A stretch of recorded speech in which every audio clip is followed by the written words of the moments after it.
I found the button. Hi. Hello. Hi, everyone. Welcome to the Emo Social Club podcast here on emosocialclub.tv.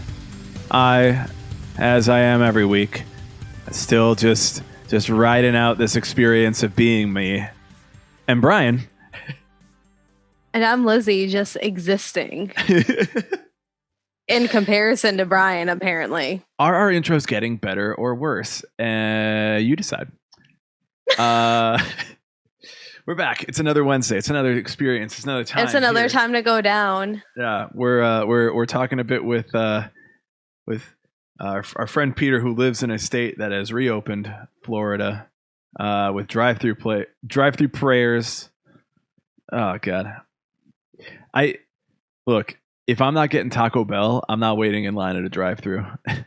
I would never wait in line for Taco Bell. Okay, what are you getting? Okay, look, I'm not religious. I'm not religious. Okay, I said it. I'm on record. I'm not religious. What are you getting from a drive-thru prayer? What do you gain?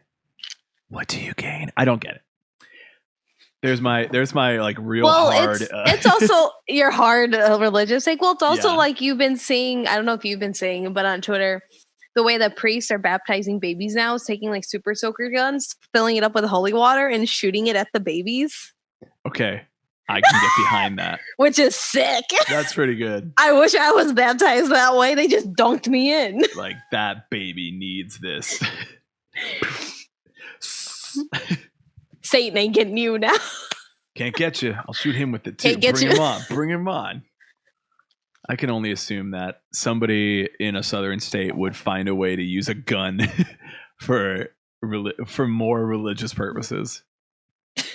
I see it. I understand it. Let's just be happy that it's a super soaker gun. This time. Yeah, this time. They'll upgrade. They'll be like the non-believers, and then they'll have guns. Oh God. So hi, welcome. We just lost our entire religious audience, and that's probably fine.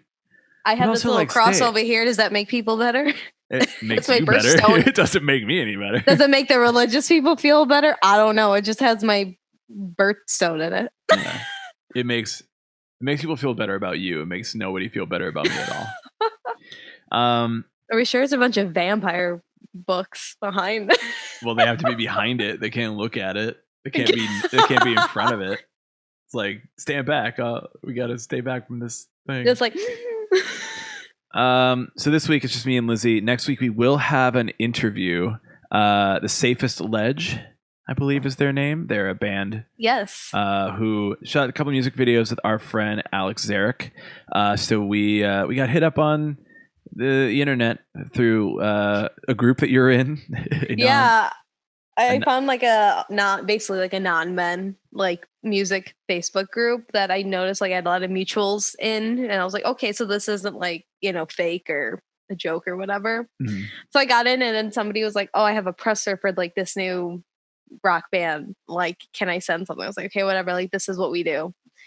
And then we just started getting like random pressers, and I was like reading like, I did not send this to this person. And then I would read the intro and they're like, I found your email. I'm like, I really like your perseverance, but please read the room, aka read the title of the because we're not necessarily going to have a bedroom pop artist on the Emo Social Club podcast. Sorry to say, unless it's like Haley Williams doing bedroom pop, then yeah, duh. But there's history. Yeah. There's history there, first of all. Second of all, we are open-minded to Haley Williams. We're very open-minded to Haley Williams.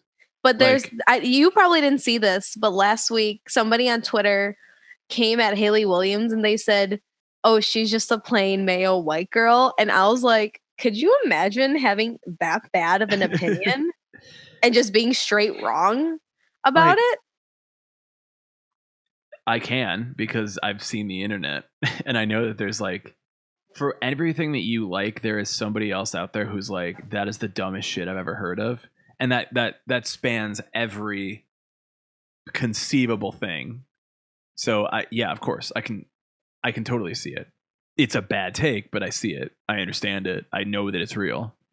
I hate it. I absolutely, everyone that I followed who was like, in the scene, they were like, I immediately block this person.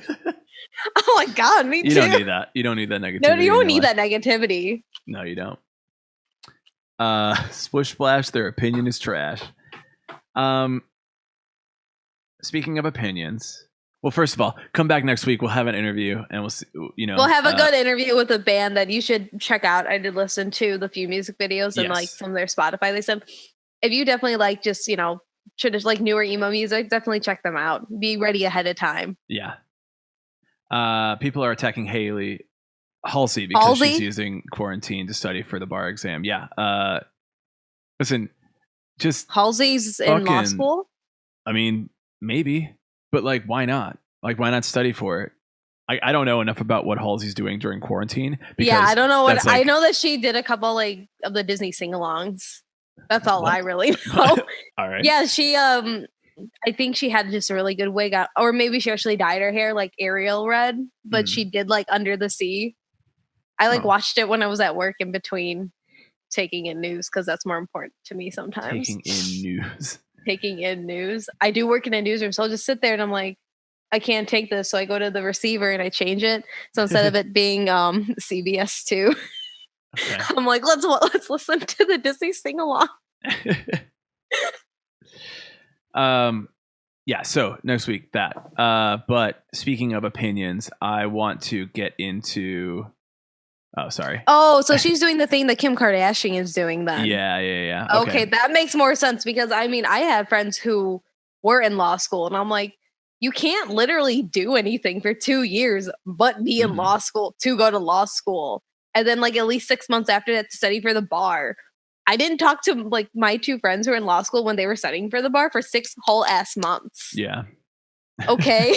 I was like, she is not doing traditional law school. Yeah, I know. But like I mean, look, you can study anything, I'm assuming. Like if you have the information and then you go to like take the test and stuff, right? Like, I don't know. That's how I understand things. So you learn things, you get the knowledge, and you go to for like more specialty things like that, you have to have the backing, but I guess not in California. Man, cool. Great job, California. So, I want to talk about some opinions. The new 1975 record came out last Friday, and there have been opinions. I've listened to it. You've listened to it. Anthony Fantano has listened to it. All of the the music reviewer websites have listened to it. And so there's a lot of thoughts. There's a lot of opinions. There's a lot of feelings on the record. So let's talk a little bit about it. And I'll start off by saying 22 songs might be a few too many songs. Yeah, I agree. I opened it up. One of my friends texted me out of nowhere with no context other than, you like the 1975 ? And I was like, I mean, I've come around to them since my first experience seeing them at Dirty Nelly's, that Maddie Healy was absolutely obliterated lip syncing on stage and almost got kicked out for smoking on stage. Yeah. And I was like, I waited 2 hours for this? Hell yeah, you did. Yes, you did. Well, opinion changed with their last album because I liked it. Right. But I opened it up on Spotify. I'm like, this song is fucking 22 songs? What the fuck is this? Like, so Dashni wrote in the chat that the album was a religious experience for me. And so I want to go into this saying, like, I like a lot of the songs on it. I just think that there's a lot of songs on it. So your experience will be kind of based on how you feel about that, I think. I've heard a lot of people reviewing it as there's a lot of stuff here, and some of it is better and some of it is not as good as some of the other songs. And I don't really know maybe this may be me defending an artist I really like. Surprise. Would never have thought. Yeah, but like, I do not believe that this. I don't believe that any like it's important any longer to like limit the amount of releases that you put out. And I think that this is a record that was hindered by the fact that they could not release it sooner. And I don't know if they didn't release it sooner because label choices, the environment around it, they wanted to line it up with their tour. They wanted to go back into the studio and write more songs, which they were recording up until February of this year. So, I mean, that's a pretty quick, like short span of time from like one of the last things they did until the album is put out. I feel like because if they kept with their original like time of release, it would have been released like late last year, like August, maybe even a little bit sooner than that, of 2019. And their last album was only released in like November of 2018. So it is a very quick turnaround.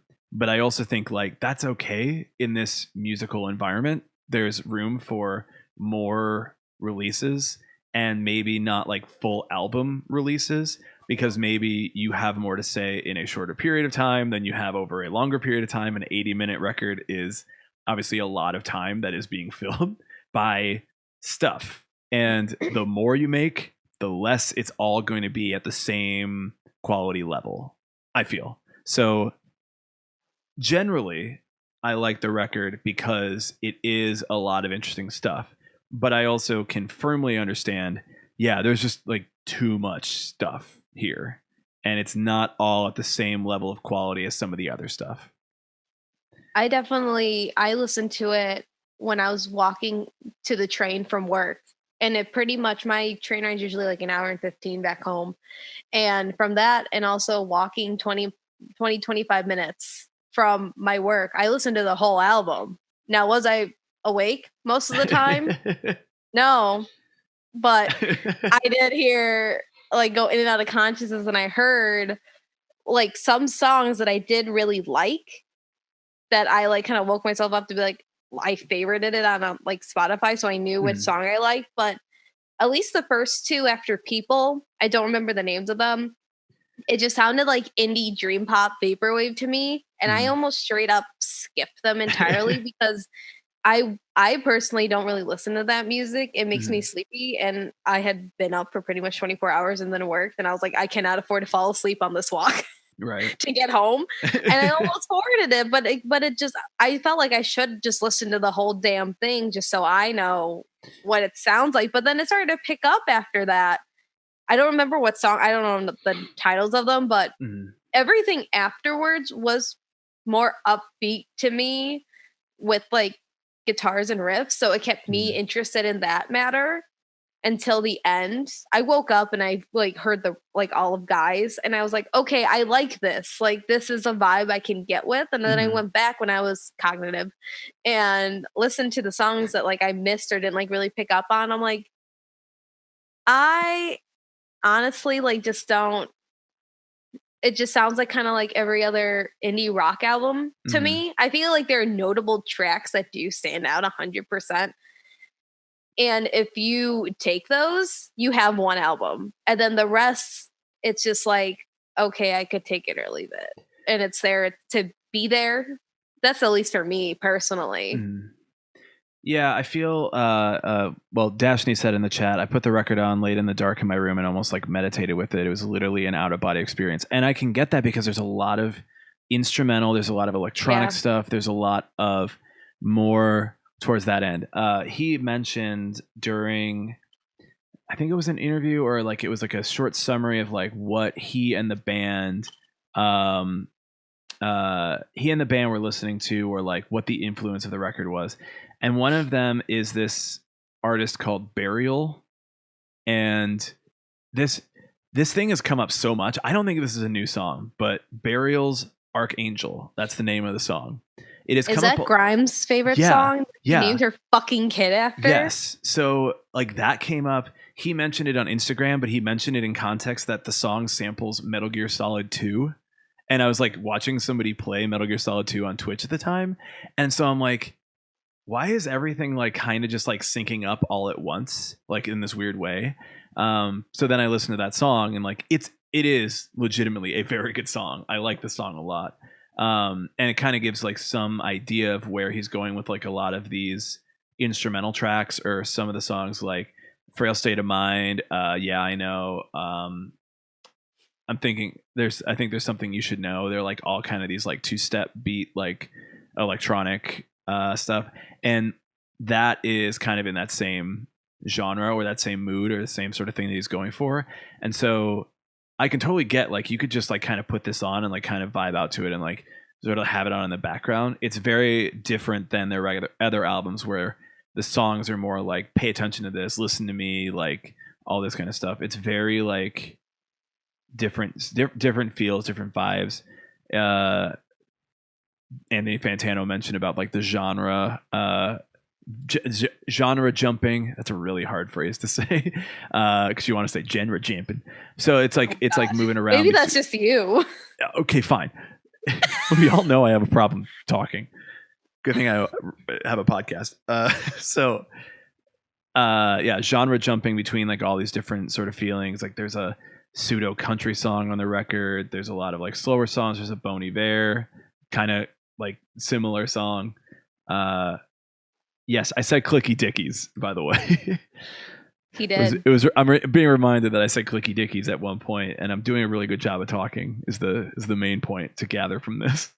And I don't know if that is a good or bad thing. In that, like you and I both vibed with People real hard when it came out. Oh, big time. I mean, the only people who didn't vibe with People, idiots. Like my one friend who texted me and just said, "You like 1975?" Question mark. He's like, I couldn't really vibe. But he's like, it was more. He's like, I heard of it and I thought like, oh, Lizzie would definitely vibe with this, right?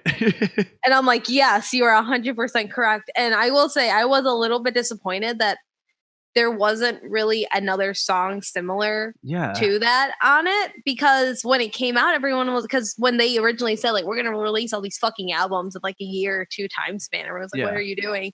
And it was going to be like a different genre or like sound every time. I really thought it was going to be like a fucking like thrash dance, like punk album. And I was like, let's fucking go. Next 1975 show, catch me killing someone in the pit.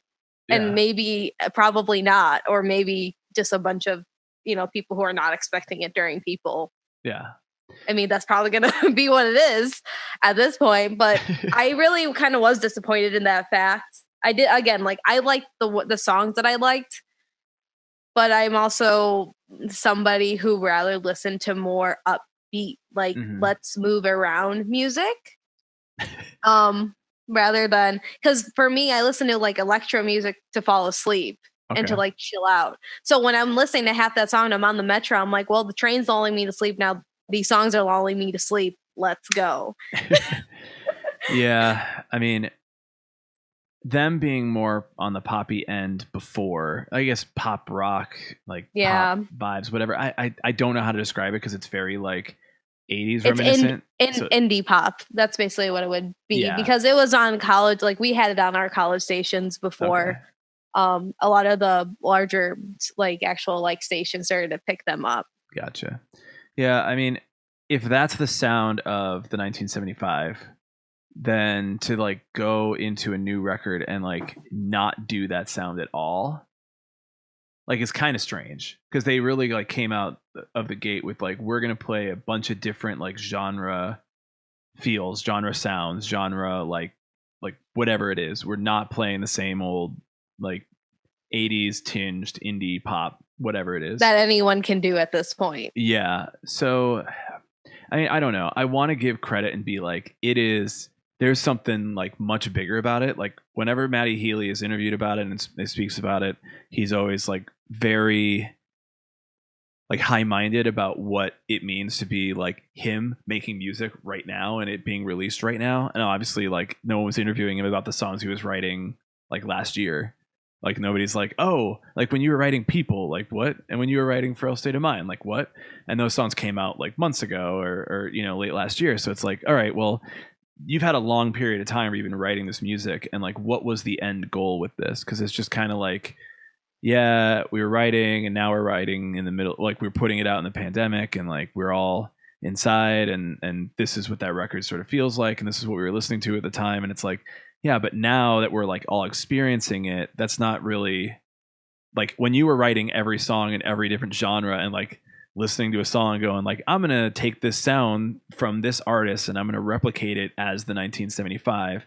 Like, were you thinking that like this is now the 1975, like we are no genre, like there is a complete like disregard for how everything should sound, that we can just do whatever we want, and now is that like preparing everybody for like their next record is not going to sound like their other records?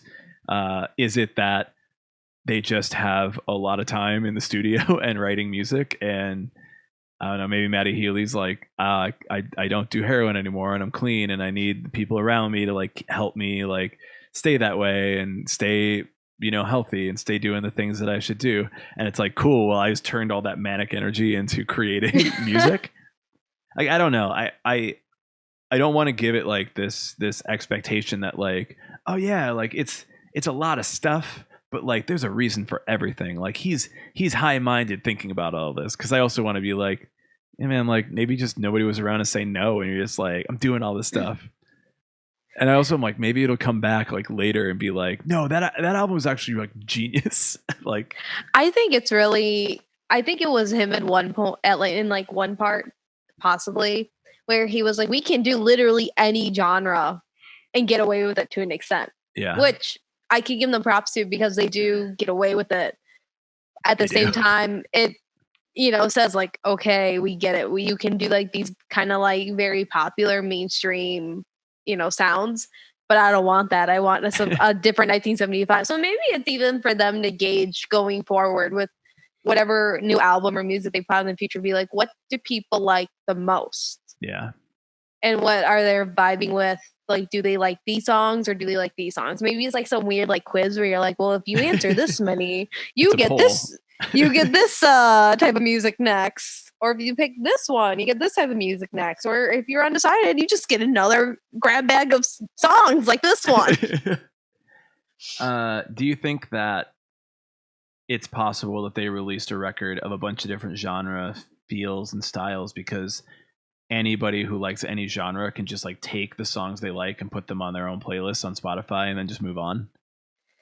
I think that could be it, because I actually was interviewing an artist earlier this afternoon, and they had said that they were trying to like produce an LP while in quarantine, and they were kind of like doing it before, but they were going to try to work on it, finish it up.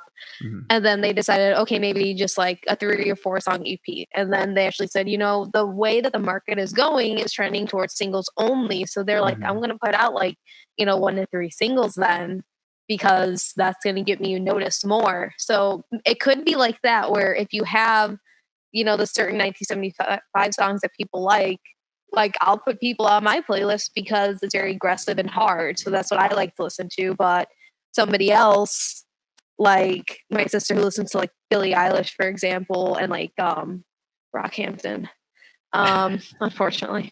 It's fine. She's younger, right? I know. She's young, right? It's she's not like 20. She's 20. Like 45. It's like, fucking no. What the hell are you doing? But I think it's like that, where you can have these different genre specific songs and be like, okay, you just throw it on and you're still going to get plays, but at the end of the day, you know, you're still going to want to listen and be like, okay, like what other stuff do they have, especially if it's somebody who's not super like maybe well versed with their discography.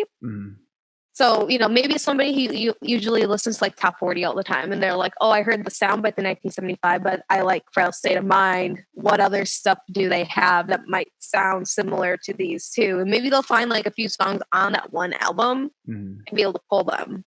So it could also be that it could be a good marketing technique for it. Yeah. I mean, it could be a way to get, for sure, more streams. I mean, there's obviously not a ton of music when they're not touring, or a ton of money in it when they're not touring. So it's like, yeah, it could be a way to add to that. I don't, well, Dashni said in the chat, they've always said they would do whatever they felt was the right sound for them, and it may not be what they did before.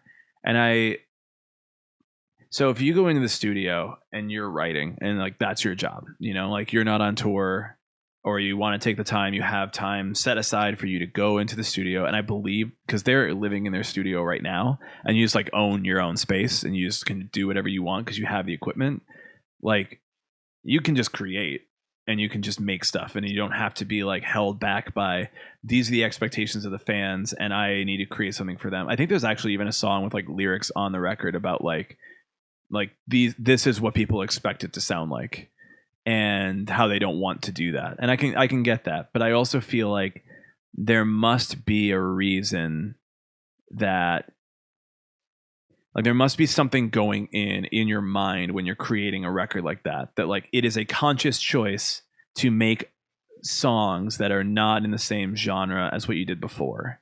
And like so there was a conscious choice that this record being put out in the way that it is, with the sequencing of the songs, with the genres that they took, with the way that they put everything together, strung all the songs together, this is the end result that we wanted to come to in some form. Because if not, then like you can tell. And I don't believe that it's that. I do believe that there were conscious choices from beginning to end in putting these songs out there, giving all the songs to them to everybody in this fashion. I just don't know if it's clear to us. Like maybe Matty Healy's on like some extra level above us, or he's just like, nah, I know. The whole band might be on that level. These are songs they're not on Elon Musk level or great. I don't think they are, but like knowing that like they both Grimes and Matty Healy are influenced heavily by the same song. And then like I go to listen to Grimes. I was listening to Grimes as like a mix this weekend, and I'm like, this is just like what the 1975 did, and it's also like what Burial does, and it's like, okay, Grimes does the same shit that this other person did, and she's like married to Elon Musk, or has a baby with Elon Musk, I should say. They're together. She accepts his capitalistic hell as okay. Oh my god. Never settle for capitalistic hellscape. Okay. I don't want to get into Elon Musk, but I also do want to just make the point that like it is okay to have a complicated relationship with how you feel about Elon Musk. They couldn't launch a SpaceX today because of bad weather. Good. Just so if anybody doesn't know, Elon Musk was gonna send rocket ships into space via Tesla and actually put 2 U.S. Space people on them. Excellent. Because I also didn't know we haven't been sending out people to space on our own since 2011. That is correct. When NASA stopped getting funding. So we've been tapping into our buddies, Russia, who we fucking hated during the Cold War. And we're in a space race with. How the tables have rotated, they probably think. Especially because I think I heard it costs like $1 to $2 million to send one person up there. Because like Russia's charging, which I'm like, you know what? For all the shit we put them through, I get it. Are you saying that the Cold War was okay because we're giving them the money now? And also like the 2016 election? The grandpa's about to run in here and be like, that's not what I went to now for. Now, let me tell you. So anyway, Elon Musk, it's okay to have a complicated relationship about how you feel about him. He is a unrepentant capitalist who will take whatever actions he needs to take to benefit himself and his company. And also he is a meme lord and understands that he is popular in the eyes of the internet community. And incels. And there's like this big realm of that around him, that aura about him. And I think he uses that to his advantage because he understands how to manipulate it. But also he does that and it's like kind of funny. So like it's okay to have a complicated relationship with how you feel about him, but he is a capitalist and he will at any time do something for selfish reasons to benefit himself. And so Grimes signed off on that. Yeah, she was like, you know what? We'll procreate. That's fine. Yeah, Grimes has fully signed off on that. That is something you just have to be aware of. Same Grimes, thing too. If you are, there's our friend Laura, who was on here with Chicago Abortion Fund. She loves Grimes. So when that coupling happened, she was like, I'm so divided on it. Yeah. She's like, because I love Grimes, but I hate Elon Musk and everything he stands for. I'm like, yeah, that's fair. I mean, Grimes has never actually come out and said anything, I don't believe, about any of that necessarily. So I guess for some people that's fine. I get it. But also remember, Elon Musk basically came into a very nice neighborhood in Texas and then does rocket launches almost every night, which if they explode, they can fucking kill you if you're in the middle of the night sleeping in your home that you pay for in this neighborhood. No, because they didn't would never do that. So that's also an issue. So yeah, do what you will with that information. Well, we solved Elon Musk at least. Yeah. So I was also thinking about this record, this 1975 record, that you know how Bring Me the Horizon put out their album last January 2019, and then like before the end of the year they put out like an instrumental like weird remix record. Yeah. And part of me was like, okay, you wrote the record, you put out the record, you put out the music you wanted to make, and it's all like very straightforward Bring Me the Horizon album musically. It changes a little bit. It definitely has the similar like electronic vibes to the same artist. Grimes is on that record. They did a Grimes song on that record basically. So it's similar to old Bring Me the Horizon. It adds in some new effects, but it still is the same band. You still feel the same band from that. Then they put out this other thing where they made a bunch of remixes. They put out a bunch of weird shit. It is weird. It's fucking weird. Like there's a 22-minute song that is him talking bullshit for 18 of those minutes. Does it sound like a Hobo Johnson song? No, it sounds like someone is way too high and in the studio, and they said, "All right, put it on the record." Oh shit, we put it on the record. But like, we live with our mistakes. But like, they can put out two separate things rather than one big thing, because I think that like people are listening to the record wanting it to be one cohesive idea from beginning to end, and I don't know if that's realistic to give to anybody. Plenty of artists are putting out really long records, and it's not about a cohesive package from beginning to end. It should be more of like this is what we wanted to create for this record and put them out so those songs exist and you can buy all of them at one time in this capacity or stream all of them at once in this capacity. But the idea that you then would take two separate ideas and instead of trying to merge them with one another, you would separate them into two different things that then stand on their own. So it's the same band, but you're like, oh, we did something weird and we did something more straightforward. And we did something like, oh, we wanted to try some different genres and take some of these things. So we did that as its own thing. And then we did like more like reminiscent stuff in this thing. So I don't know. Maybe to me, like Bring Me the Horizon did a better way of producing that, to where like you and I and people who maybe are not like super into the band or like reading everything that they say or like guessing that there must be like a higher purpose to what they did with it, like they can just go, oh yeah, no, I totally get it, like this is your fucked up nonsense that you put out, and this over here is like your ordinary your band sort of thing. I don't know, I do feel the more I talk about it, the more I'm trying to justify it, even though I generally like the record. I still am listening to it over and over again and like getting a better vibe for it, and like there are a few songs in there that like are super vibey that I really like. So I don't know, I'm going back and forth quite a bit, and I think in that I'm like, I don't really know how to like describe how I feel about it succinctly. I don't know. I know you had a lot of people that were telling you whenever they heard like a song, they're like, I don't know, man, this is weird, this is strange, like what the fuck is this song? Yeah, I mean, I had friends who were like, I really vibe with this, and then I had a lot of friends who were like, I just don't like it. And I'm like, all right, well, that's doesn't really give me because I didn't listen to it until Sunday, so it was a few days after the release. So I'm like, I don't know how to pull out or think about this then. Yeah. If I'm hearing such split opinions, other than the fact that oh, this is happening. This is happening. I don't know if I have much else to say about the record. I'll keep listening to it. I'll come back to it. I was gonna play some songs last Friday, and I even posted about it. And I'm like, it's too low I don't want to say low energy. It's not low energy. It's just It's different energy. yeah, and like I wanted to keep like a DJ set like more up and poppy, and I played a few songs like that, and we got real vibey last week. But Big vibes. big vibes, like sad vibes, and took some sad As requests. always. And then it's like, all right, we're getting the energy back up, and it's like, all right, what can I? Oh, there's not really no like people is like super high energy. I think Frail State of Mind is pretty high energy, and then other than that, you're like, fuck it, like this is just People is how my usual high energy. That's like my consistent high energy level.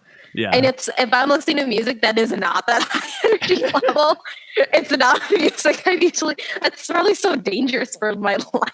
Oh my god. I always tell people. I mean, we had when I was we're still working at my promotions gig. We had local natives in for a studio show, and I like local natives, and they were playing music. And one of the account execs that I'm pretty cool with comes up to me and he's like, "How do you think of this music?" Because he knows that I like listen to music differently, I guess, from most other people. Apparently, I'm like, "Oh, this is good. Like, I'm getting ready to fall asleep." Like music, or I'm like chilled out like in the morning walking to work, like this is like what I would listen to if not a podcast. And he's like, this is pretty upbeat to me, and I'm like, I don't know, like how is that anybody so fucking high energy all the time? I don't do drugs, I swear to god I don't do drugs. This is me just natural. Guys, she swears it. I swear. Promise. Girl Scouts on or whatever the fuck that was. Whatever. It's just throw a couple fingers. Whatever it was. I was a cadet. Was I a cadet? No, I didn't make it to cadet. I was a junior. And then I stopped. So you never finished being a Girl Scouting. No. The green vest is where the pickle green vest is where I ended. I looked at the khaki color. I was like, oh fuck that. I'm not gonna wear khaki. What am I, a nerd? What am I? I didn't want to say anything else. Nerd was the right one. I was like, what's better? I'm like, no, nerd was the right one. I said that to one of my friends at work because I was on the phone with my brother. He called me, and I think he was asking what pants he should wear with a shirt. And I was like, don't wear fucking khakis. You're gonna look like a goddamn nerd. And like down, like 2 computers down was one of my friends. And he looks down. He's like, oh, good. I didn't wear khakis today. Oh, good. This is the same friend who texted me, you look like 1975. God damn it. Same guy. I do want to talk a bit about how so Chicago is getting close to a breakthrough reopening. Still no direct date. We talked, I think it was last week, we talked a bit about how the governor of Illinois had said that the state will be moving towards reopening soon. We will allow, for example, restaurants to hold outdoor seating arrangements, among other things that would benefit different industries and different people within social distancing and wearing a mask guidelines and stuff. And then, like, I think it was a couple days later, Lori Lightfoot said, "Yeah, but not Chicago yet. Like, we're not ready." And I was like, part of me is like, "Oh, thank God." And I'm like, okay, but then like, what is the date? And it's like June-ish. Hopefully like mid-June at the latest. And I'm like, all right, well. The biggest thing that's with that, the at least Chicago businesses, since that announcement has been put out there, was that they do really are pushing more. And I think it's going to get signed this upcoming week, hopefully, about having to-go cocktails. So instead of doing like to-go, like, make your own margarita kit at home, it's literally one single, like, yeah, here's your margarita, please don't drink and drive. Which, I mean, there's still things that have to be worked out because obviously there's possible public intoxication, drinking too much, hopefully not drinking and driving. I mean, they have to work out a lot of those rules and regulations. But if they're able to do that, a lot of bars especially are going to be able to sustain themselves for a lot longer instead of closing, because about 75% of Chicago businesses were projected to close by the time that pretty much like in the next 6 months, by like September. Yeah. If we don't enact different things or have more funding for them. So this would be one way of preserving some of those smaller businesses that wouldn't be able to stay open where, otherwise. I mean, even the fucking Mike Ditka's restaurant in Gold Coast indefinitely closed. That's a huge thing. Yeah, fucking Mike Ditka juice box. Anyone watch Kicking? I almost called them. He was in my office one morning at like 9 a.m. And my friend's like, "That's Mike Dicka," and I was like, and I almost said like, "Hey, juice box," and I'm like, I'm not gonna get my ass kicked at 9 in the morning by Mike Dicka. Who the fuck is that? Who's calling me juice box? Juice box. Um, But that's the bigger step that we're trying to get to. Otherwise, there also one rule that was just amended this morning was that anybody who doesn't have outdoor seating but has window seating where you can open up the windows, mhm. you can figure out some type of seating for that. Okay. But I mean, the one picture that they did use, it was Chicago Tribune, I believe, was of Ramen San in West Loop, and you and I both Yeah. know, having frequently been ramen people there, Yeah. that window is not that big. You maybe No. have like 2 or 3 tables separated by each other if you're lucky. So it's also wondering if that's going to even be enough. And a Right. lot of these places still need you to make, if you're coming to sit down, most of these restaurants need to have you make a reservation ahead of time. Mhm. They're not going to take walk-ups, at least for the most part, because out here in my town, they're getting ready to start doing this by the weekend, pretty much at the end of the month. And they've already unveiled, and they're going to try to close off some of our main downtown streets, which is going to be a hot ass mess for certain Yeah. places that have outdoor seating. And you're seeing how they're like spread out. And to me, it seems kind of ridiculous to try to even have this, because some of these restaurants only have like 4 or 5 seats. Yeah. And when you actually look at it too, they're not always 6 feet apart, especially like the back of the chair to like the back of somebody else's chair. It's not 6 feet apart. So that's another issue. I mean, you guys should have to turn around to sneeze. So that's a whole nother issue. And then trying to, Yeah. I mean, there's going to be a whole set of rules that go with it. And a lot of it is going to be, well, you have to wear a mask like when you're not eating, pretty Right. much. And I think that a lot of people are going to have issues with that, especially as they start to also have, alcoholic drinks served with it. You're Right. going to get, I feel like we're going to have, unfortunately, an increase in like bodily battery of people like, coughing on their Oh, yeah. servers for being like, you need to wear this mask. Yeah. Like if you take a drink, like you lift it up and you're like, put it back. That's what I do when I get my coffee and I walk to work. God.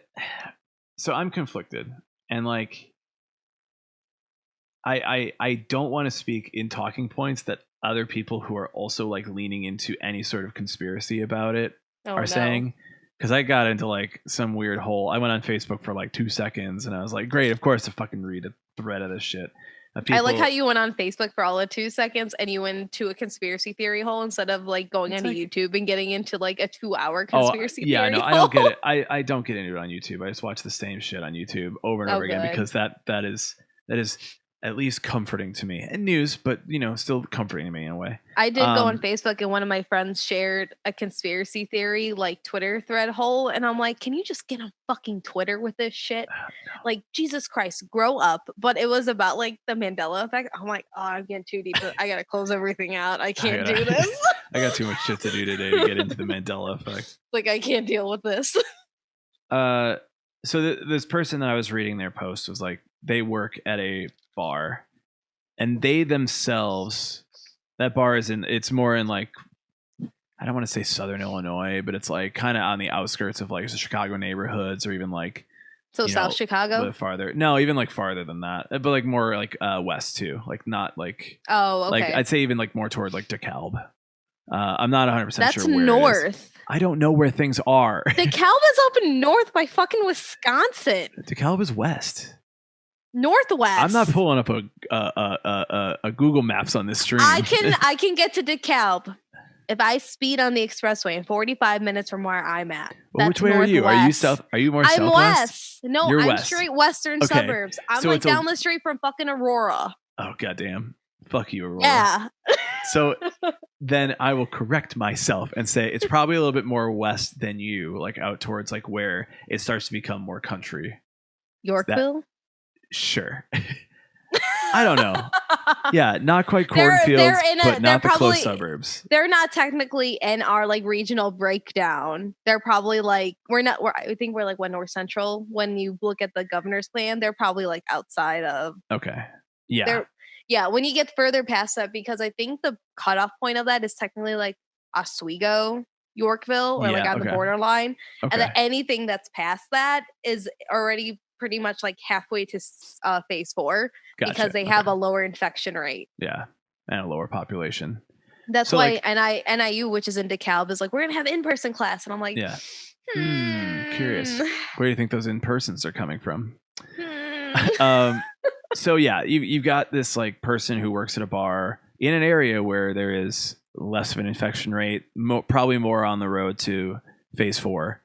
And then like I go into the post because they said something like, basically, if you can have 10 people on a boat, then why can't you have 10 people in a bar? And then I just had to read all the comments. Like, why? Like, you asked the question and then people responded to you. What are the people saying? And of course, what they're saying is like just conspiracy shit. Oh God. And it's all anecdotal. Like, none of it is like, oh, well, I don't see anybody getting sick around me. And then this person goes in and responds like, oh, well, actually, we just lost the second person that we know to coronavirus yesterday. Like, they just recently lost another person in their life to the disease. So they know the disease is real. But of course, like, the messaging around like what is necessary in order to keep yourself safe, to keep others safe, is the problem. And there are enough people out there who know very little, who are speaking quite a lot. And they were in this comment thread. So I'm not speaking like that. I don't want to ever like equate my concern and my confusion and sort of like my understanding of it to any of that, because I know like for sure, A, it's fucking real, B, it's fucking happening, and C, like it will be like you should follow the regulations because it will prevent a lot more issues, even if you don't necessarily understand fully how it does and why it does. So why do I have to wear a mask if I'm also 6 feet away? Because the percentage of chance that you're going to get infected or infect somebody else becomes a lot lower when you do two things instead of one. If you brush your teeth and floss, that's better than if you just brush your teeth or floss. So there's stupid arguments where I'm like, bro, all you got to do is take 2 seconds. 2 seconds. That's enough. So I'm not thinking that, but there is some concern from the position of somebody who lives in Chicago, has a lot of people I know who are out of work, am out of work, like seeing places like Subterranean. We can get into that as well, like Subterranean having to do a GoFundMe to make sure that like they can stay open. So I want there to be an option like you mentioned with To Go Cocktails, where a Subterranean can do something, even though it may be a little bit more of a risk, if there is enough of following the rules like social distancing and wearing a mask that you could prevent the rate of infection going up exponentially, like just growing because everybody's trying to get a margarita from Sub T. But like at the same time, like how do we then move to reopening the economy without doing something like that? And like at what point is it like we have to do it and the risk is still going to be there at the same possibility as anything else? So I don't know. I get a little confused as well, just because there are a lot of messages out there. There's a lot coming from both people who are doing the things and who are not.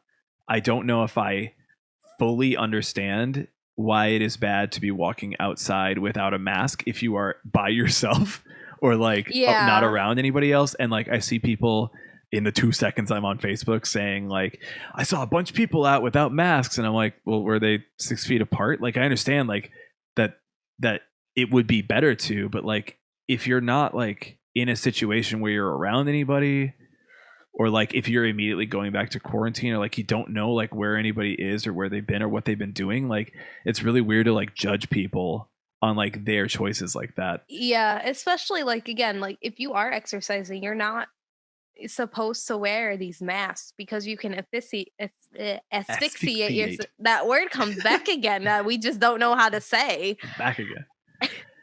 And that's, that's another issue. But obviously, if you're for some weird reason working out near a bunch of people, which is fucking weird, first Yeah, of don't do all, that.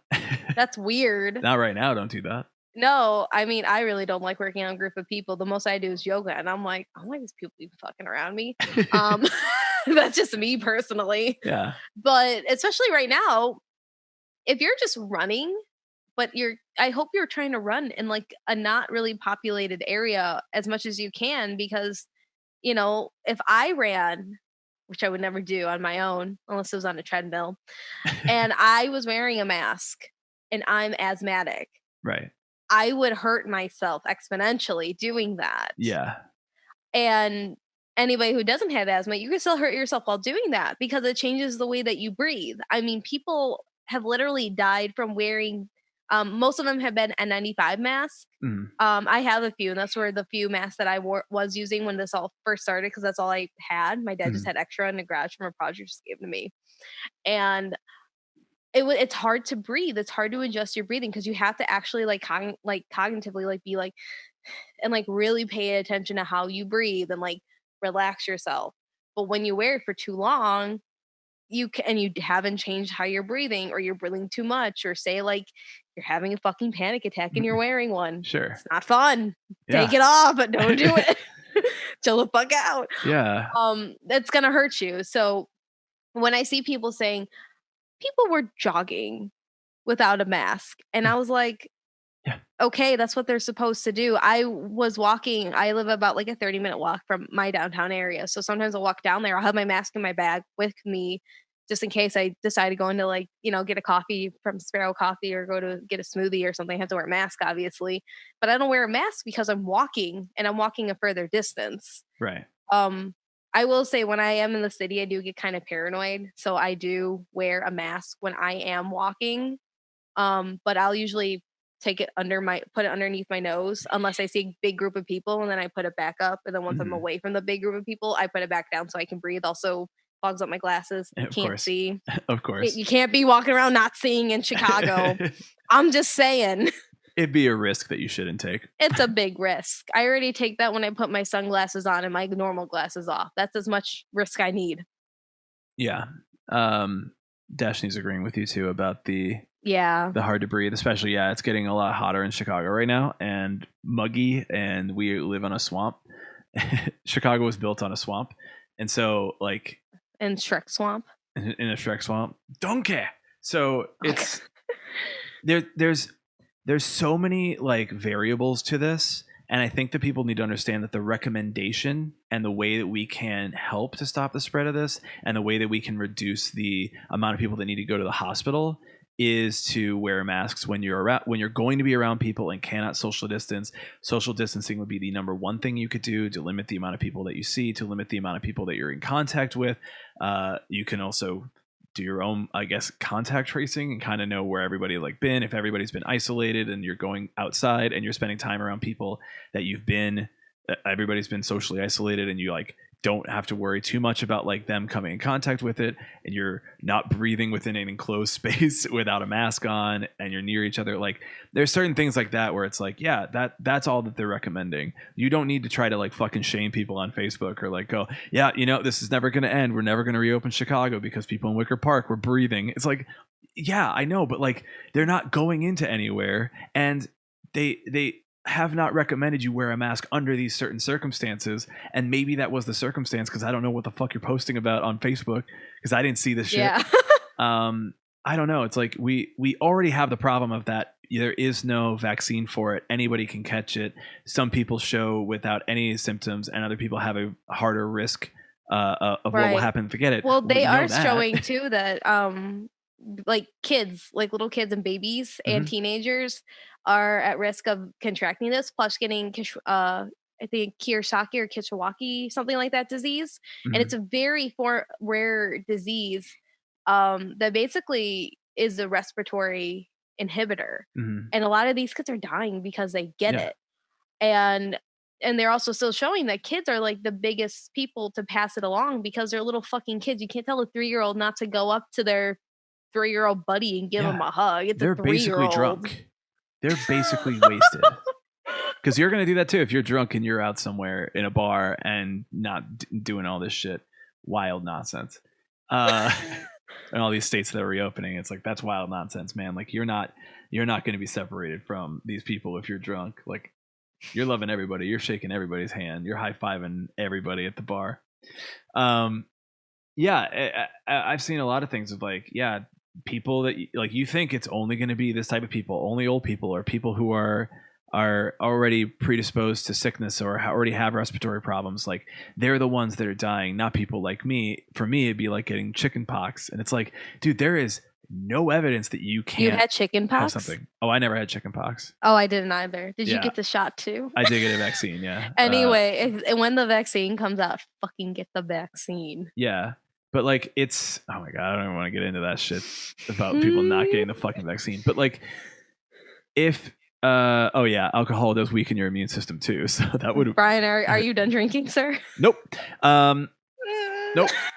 I just will do it privately, as I've been doing it for a couple months now.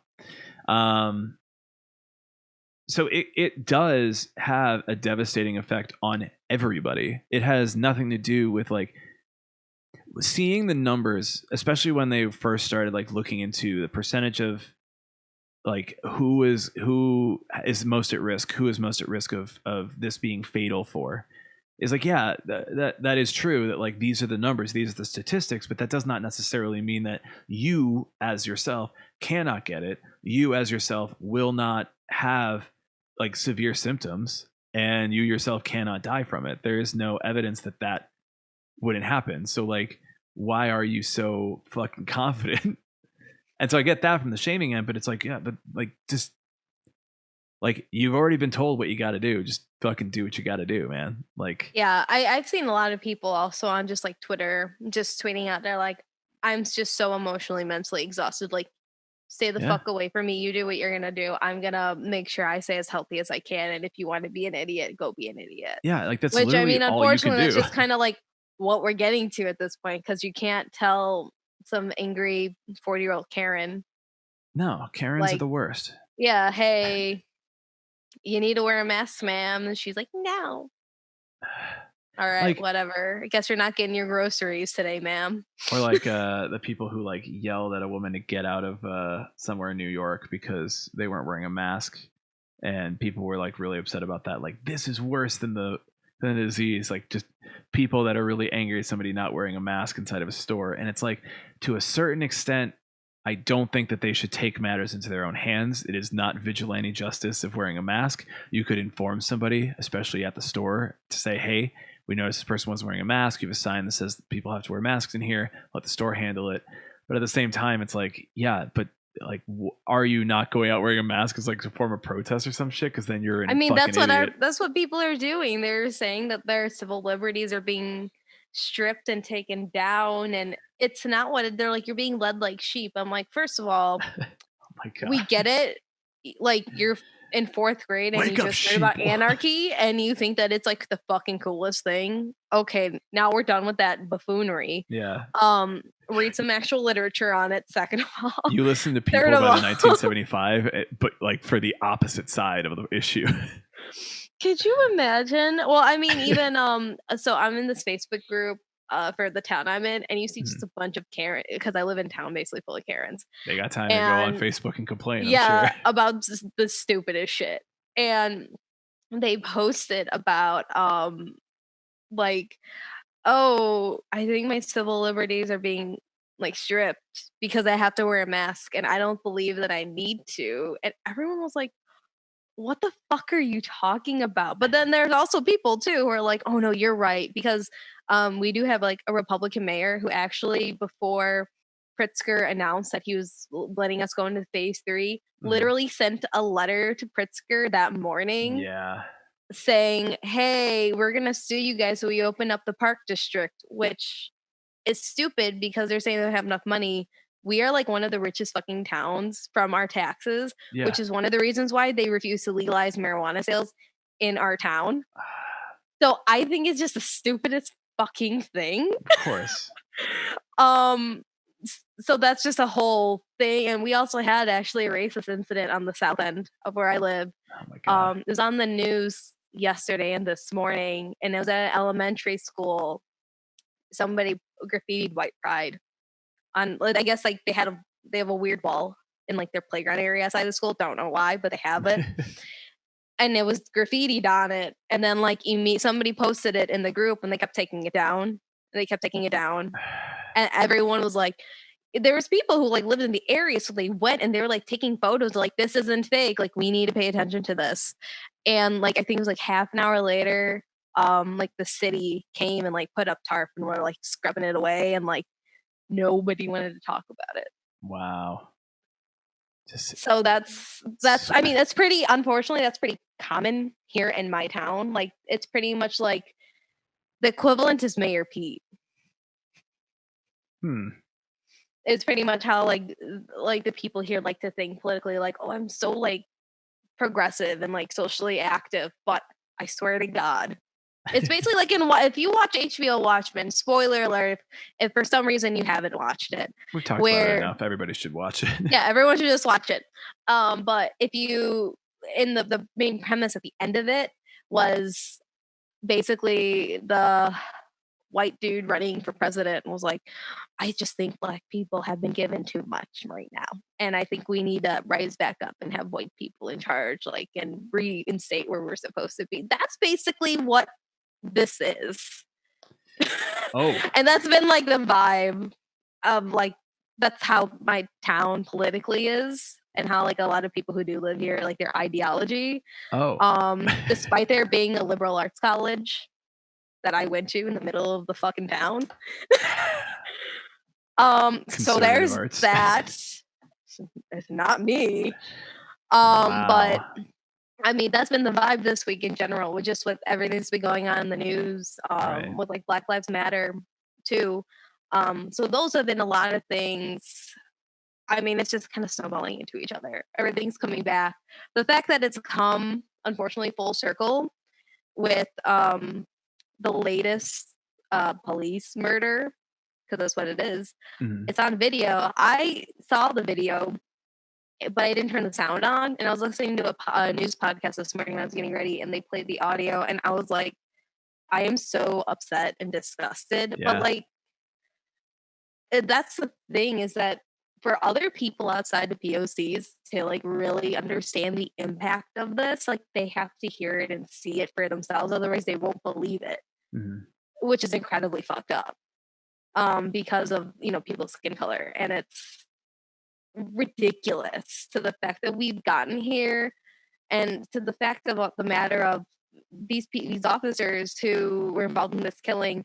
They were all fired. The 4 of them were fired. No charges, as I know of right now, have been brought against them. Mm-hmm. But they were only fired because there was enough public outcry. Of course, every time. Like the only reason a lot of these things are going to happen in succession is because there's public outcry, especially for the murder that happened in February, mm-hmm. for Arbery. There was only repercussions for now those 3 men, because the man who was actually filming the video was now arrested too, because they believe that he was an accomplice to those other 2 men. Right. It was only because there was public outcry. And while, yeah, that's great that, you know, there is getting like social media and public attention and normal media attention to it, the fact that you have to go that far in order to receive it is ridiculous. And I mean, I've also listened to a handful of like murder podcasts lately, and they have, as you've probably seen on the Spotify, because I'll log into ours while I'm at work in between dead time, and I'll just listen to different ones. Yeah. I listened the other day on the murder podcast. Oh boy. I logged in the other day. I was gonna listen to one, but I saw you were listening to Lord. Didn't want to kill your vibe. Please don't kill my vibe. Lord. Literally, actually. Oh God. But when I've been seeing that there's actually a lot of different podcasts that are specific towards the South, or like Georgia, North Carolina, South Carolina, because there was so much neglect for those who were like either abducted or murdered, who were down there because of, you know, their skin color, and a lot of it's being brought to light now. Like cold cases are being reopened and solved like actually pretty quickly, but they weren't back in the day because of racism. And I think it's just so telling and so eye-opening to see how this has just all been.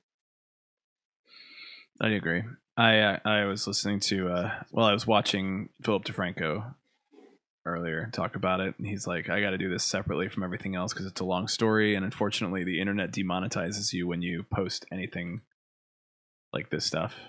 And I was like, yeah, this is actually really hard hitting to like just see basically the same thing over and over again and have nothing done about it, and just like there are people on the other side of the thing. And I just don't know how you can like experience something like that and see it and be wherever you are, like watching it happen and go, yeah, we don't have a problem. Like I just don't get it. I also feel very weird speaking on it as a white man, and I'm like, this is a place where you need more black voices on a subject like this to listen to them talk about this experience and know that this is happening and show the evidence. And you don't need people who look like me talking about it. You need people like me boosting those voices and saying, yes, this is true and this is happening, and we all need to get involved and stop this from continuing on. And we need justice for these people, and we need the people who do things illegally and people who murder and people who people who are murderers to be punished for that.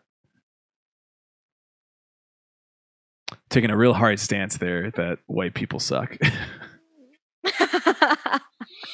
But it's important things to talk about amongst everything going on here, especially I guess just what sucks is just that like it's either this or coronavirus at this point.